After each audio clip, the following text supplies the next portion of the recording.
And on the first day, Jared Kushner, the president's son-in-law and top advisor, looked across the country and he saw a prison system and he saw there were too many black people in prison for no reason whatsoever.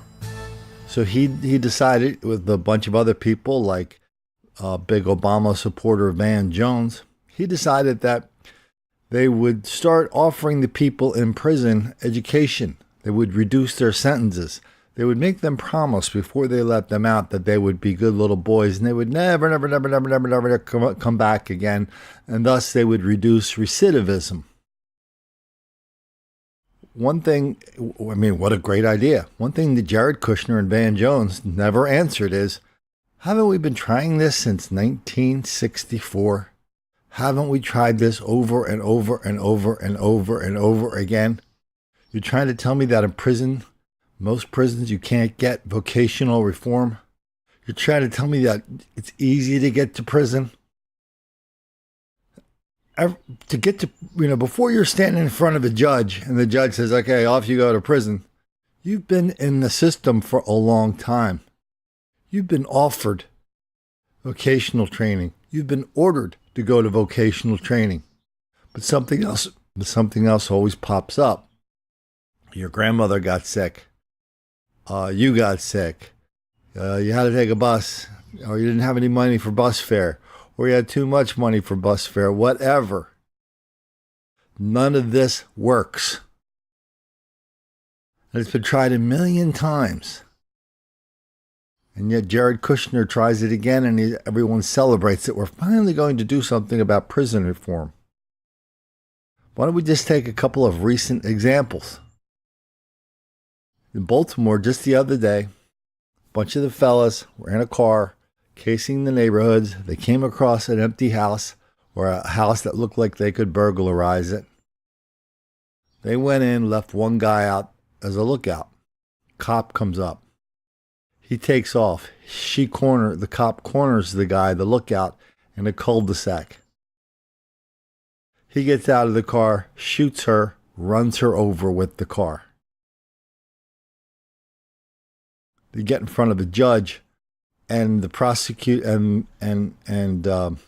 the judge says to the public defender, "Your client is a one-man crime wave," and they went to talk about his lengthy juvenile record, the record that put this kid back on the street when he was 16 years old with a crew of other black people, leaving them willy-nilly to run around the neighborhoods, not in Baltimore City, outside of Baltimore, where the pickings are better.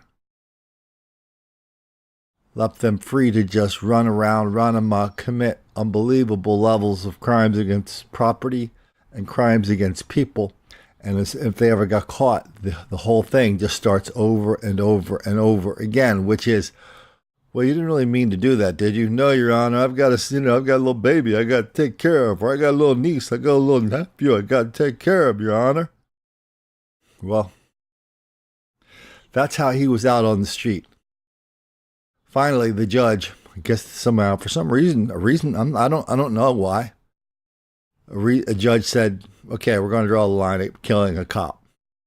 We're going to put you in jail for a while, and it's probably going to be a while.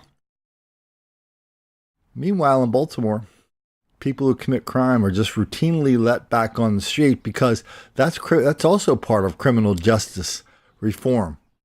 No bail. Oh, you don't have any money for bail? Then we're not going to criminalize you because you are poor. We are going to let you go back out on the street, commit some more crimes. And by the way, while you're out there, you can go intimidate the people who are witnesses to your previous crimes. Then a year from now, 2 years from now, we can put up our flag, wave it around, and declare that crime is down. The numbers are down. You refuse to enforce the law, then you celebrate the fact that the crime numbers are down. Yeah, that's how they roll in Omaha too. And there was a crew of black people in Omaha.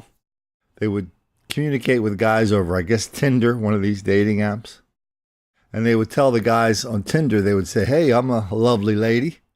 I'm very eager to have intimate relations with you. Can you meet with me?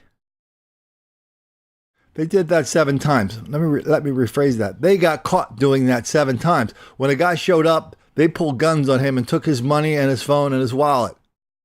Sometimes more. That's armed robbery in Omaha. How many people who are victims of that kind of crime report them to the police? We already know that the reporting rate for violent crime is about 50%. And when you put in the whole dating, when you put on the whole sex thing, when you put in the whole like, oh, maybe I don't want to let my wife know I'm out here meeting people in the dark on Tinder, all of a sudden that 7 number, that's 7 times where they robbed people in Omaha. Well, that number starts getting bigger. 14, 20, 21, 25. Let's take a look at one of these cases, and we're going to take a look about how a judge had some kind of spasm of common sense. In the dating app robberies back in September is expected back in court today. 20-year-old Jordan Kellogg is charged with felony robbery counts and attempted robbery between September 19th and 28th. Now, prosecutors say Kellogg and Janata Liggins would pretend to be women and meet guys on dating apps. Now, the men would meet up who they thought were women at homes near Miller Park late at night. Kellogg and Liggins then allegedly robbed them at gunpoint for their wallets and phones. Kellogg's preliminary hearing is scheduled for today. Okay, so flash forward to earlier this week. The probation officer comes in and says, yes, your officer, yes, Your Honor. I think we ought to put these guys on intensive probation for a couple of months, and that ought to straighten them out right away. The judge looked at the case and he said, hold on. You want to put these guys on probation for armed robbery. And this isn't one of these walking down the street, clunk somebody over the head and take some money so you can go buy your little sister a loaf of bread. No, this is a planned robbery where the fellas, were planning it. And they were doing it all the time. They've had a lot of fun doing it. And the judge looks at the probation officer and the prosecutor, and he says, are you nuts? These guys are armed robbers. You want me to put them on probation for a few months?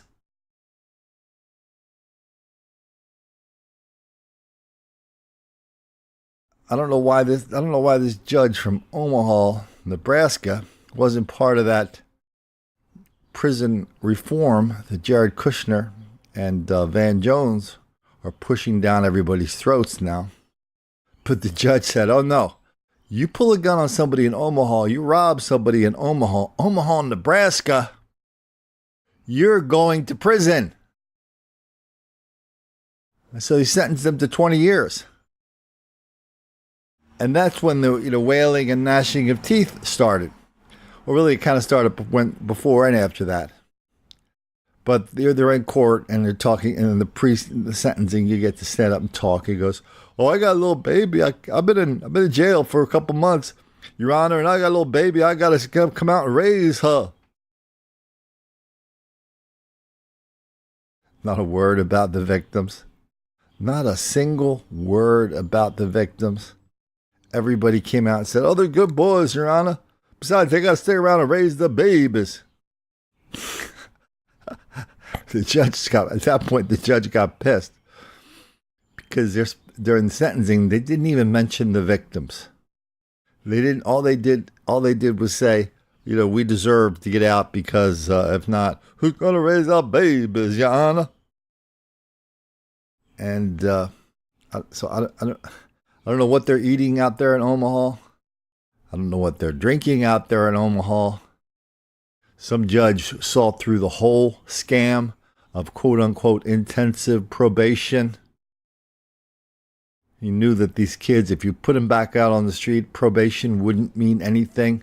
Jared Kushner's prison reform wouldn't mean anything. It's amazing how many courses there are out there for people to get some kind of job skill. Whether it's working on a construction site or a road crew or working at a code academy, these things they're begging for people to go in there. They run ads on all the community channels going, oh, we need some people to, study, learn how to do this, learn how to do that. Nobody shows up.